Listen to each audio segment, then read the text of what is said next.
le président Matomba. Monsieur Matomba, le 14 juillet 2023, le chef de l'État s'est exprimé à la nation, à l'ensemble du peuple centrafricain. C'était en prélude à cette campagne référendaire. Au vu de ce qui a été fait sur le terrain, est-ce qu'on peut dire que le président Touadéra a totalement balisé le terrain pour la campagne référendaire, mais aussi pour une fin positive justement de ce référendum à venir? Il faut dire déjà que le président Touadéra a adressé un message à toute la nation. Je ne dirais pas un message politique, mais je dirais un message d'un père à tous ses enfants. Ceux qui sont pour le oui ou ceux qui sont pour le non. Mais il leur a dit, l'occasion nous est donnée aujourd'hui d'affirmer ce que nous pouvons appeler notre véritable souveraineté, en quelques mots. Je voudrais rappeler un aspect qui me marque et qui me fait à chaque fois et qui me donne l'occasion, n'est-ce pas, de vivre certaines situations. Il y a quelques mois encore, nous étions dans l'entente d'une décision d'une réunion de certains chefs d'État africains et nous attendions la décision qui devait être prise par rapport à un pays africain. J'ai encore souvenance que nous étions tous assis de 9 h, parce qu'on savait que la réunion commençait à 9 h et allait se terminer soit vers 14 h ou 13 h, mais à 18 h, on n'avait aucune information. 19 h, on n'avait aucune information. Il fallait aller fouiller dans les moteurs de recherche, fouiller sur Internet un peu partout pour voir s'il y avait une lueur d'informations parce que tout le monde était accroché, n'est-ce pas, à la décision qui devait sortir de la concertation des chefs d'État.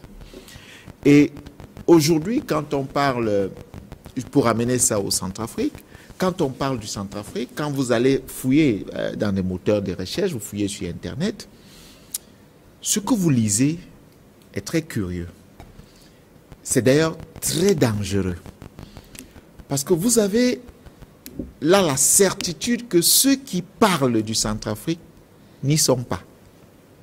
Parce que pour nous qui sommes sur le terrain, pour nous qui voyons, pour nous qui touchons du doigt, quand nous lisons ce qui est dit concernant le référendum, on se dit, mais tiens, donc des gens peuvent s'asseoir dans des officines, ils décident que voilà ce qui doit être dit, voilà ce qui est en train de se passer en Centrafrique, et pourtant, rien à voir. Ce qui s'est passé hier, lors du meeting de lancement du oui au référendum, est tout simplement exceptionnel. Mais allez-y questionner ce qui est dit par rapport à ce meeting dont nous avons eu l'opportunité, la chance de vivre des instants premiers à la dernière minute. Donc, aujourd'hui, nous devons être fiers, je le dis encore, de ce qui se passe et nous devons être les acteurs au cœur de ce qui se passe dans nos différents pays en Afrique. Parce que, voyez-vous, aujourd'hui, plusieurs Africains ont le regret de n'avoir pas pu faire quelque chose avant que la Libye ne soit attaquée. Mais avant que la Libye ne soit attaquée, qu'est-ce qui s'est passé? Tous les médias qualifiaient le guide libyen de dictateur et ce message a réussi à persuader plusieurs Africains qui estimaient qu'effectivement le guide libyen détruisait tout simplement la Libye au lieu de l'arranger. La conséquence de la performativité exactement du discours. Et même les médias africains relayaient ces informations. Les intellectuels africains vous démontraient comment en Libye ça ne va pas. Mais alors, est-ce qu'aujourd'hui ces intellectuels, ces médias sont capables de nous dire que ça va aujourd'hui en Libye? La réponse c'est non. Mais nous avons notre part de responsabilité dans ce qui s'est passé parce que nous étions absents. Nous apprécions des situations à distance. Nous avions pour référence ce qui était dit. Et aujourd'hui, dans le cas de la Centrafrique, du Centrafrique, comme d'autres pays africains, est-ce que nous devons être des témoins à distance et nous référer uniquement à ce qui est dit ou présenté par ceux-là qui ont toujours, n'est-ce pas, embrigardé le Centrafrique ou alors qui ont toujours fait du Centrafrique une véritable prison pour les Centrafricains? La réponse est non. Nous avons aujourd'hui la capacité de voir et de dire ce que nous voyons, de dire ce que nous touchons et de montrer aux yeux du monde que ce qui est dit par ceux-là qui n'ont même jamais mis pied en Centrafrique, pour certains, pour la plupart, c'est très faux. Je l'ai entendu hier, champion, champion, champion. Je dis, ben attends, on parle de quel champion?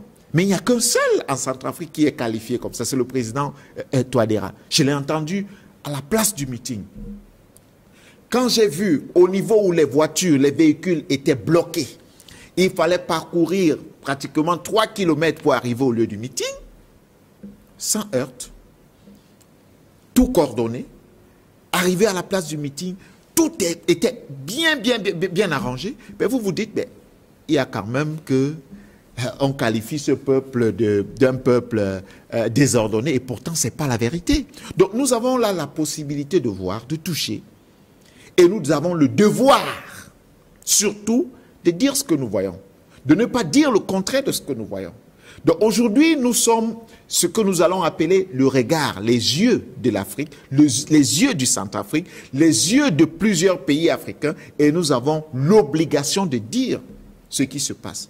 Donc, je voudrais dire ici que, oui, effectivement, avec l'adhésion populaire que nous avons vue, nous pouvons affirmer que le peuple est très conscient des enjeux et milite donc pour que ce pays devienne un véritable pays souverain. Je vous relance, Président Matomba. Déjà, merci à la réalisation pour ces images. Comme vous pouvez le voir, chers téléspectateurs, faites confiance justement à ces médias-là qui vont sur le terrain. Vous rapportez, vous donnez l'information vraie, la vraie information réelle, contrairement à d'autres médias. Faites confiance à vos médias africains ou tout simplement panafricains. Président Matomba, eh bien, revenons encore sur un autre discours à côté du chef de l'État centrafricain, encore le directeur national de campagne, qui est revenu sur un autre fait très important dans son discours. Il dit ceci, il appelle également ses populations, du moins ses compatriotes, pardon, à faire très attention au discours de haine, à faire attention à ceux-là qui refusent et qui appellent à voter pour le non. Il dit clairement leur intérêt n'est pas le vôtre. Ils ont la double nationalité. Il a insisté là-dessus, entre autres points, parce qu'on rappelle qu'il a également parlé de richesse, le partage équitable des richesses de la RCA. Il dit ils ont la double nationalité, alors ils ne vous défendent pas, ils défendent leurs propres intérêts. On voit quand même un discours assez fort, des mots assez forts, qui peut-être démontrent aujourd'hui que l'élite centrafricaine, on va dire comme ça, les politiques, savent exactement où elles vont et savent exactement où est-ce que leur problème se situait ou se situe aujourd'hui. Je pense que l'élite centrafricaine aujourd'hui a le courage de toucher le problème du doigt. Parce qu'avant, nous pouvions dire que peut-être il y avait une sorte de, je ne dirais pas hypocrisie, mais de duplicité. Il fallait éviter de se prononcer sur certains sujets.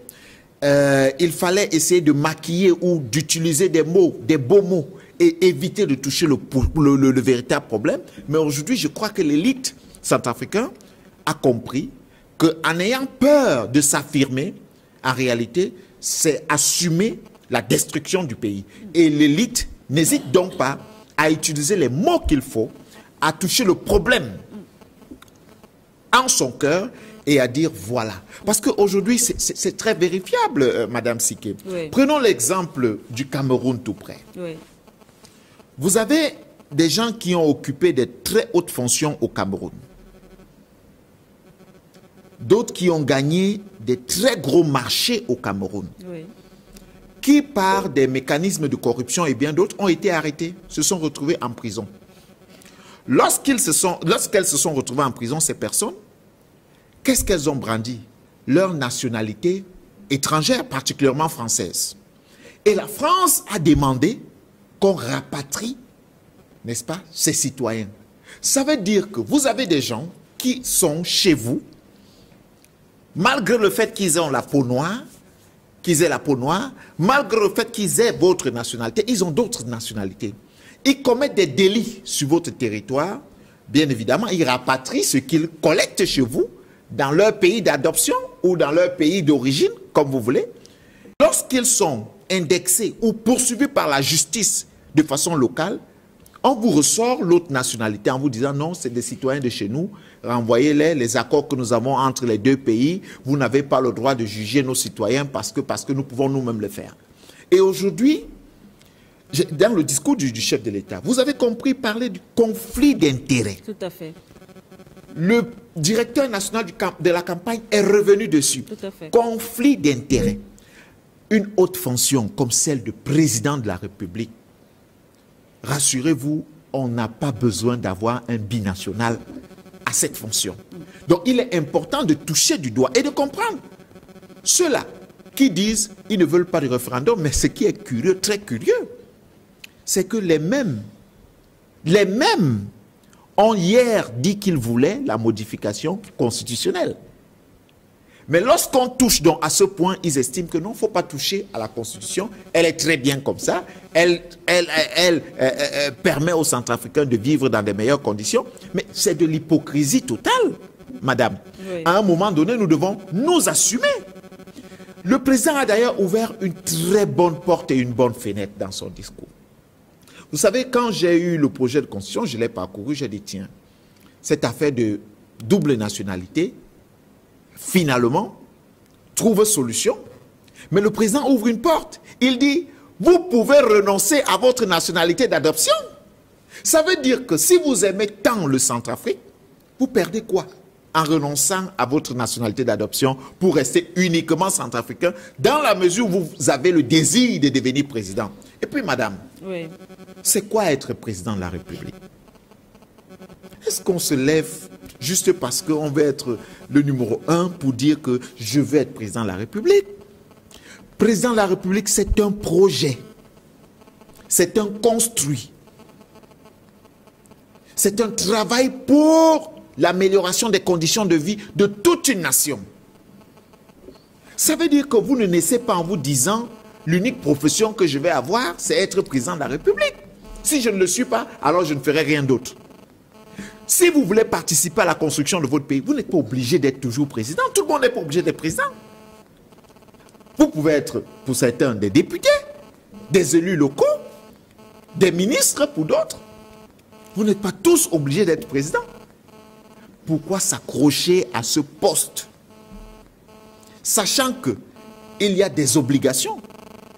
Vous en connaissez combien de pays qui sont capables de vous dire qu'au poste de président de la République, la binationalité est permise?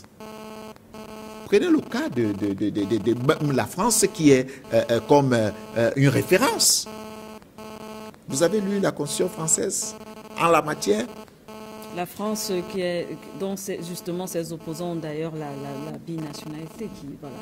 Donc, est-ce que vous avez lu la Constitution en la matière? Donc, c'est pour dire que aujourd'hui, il est important de dire que oui, les autorités centrafricaines ont décidé de construire leur pays, quel que soit le prix qu'elles auront à payer.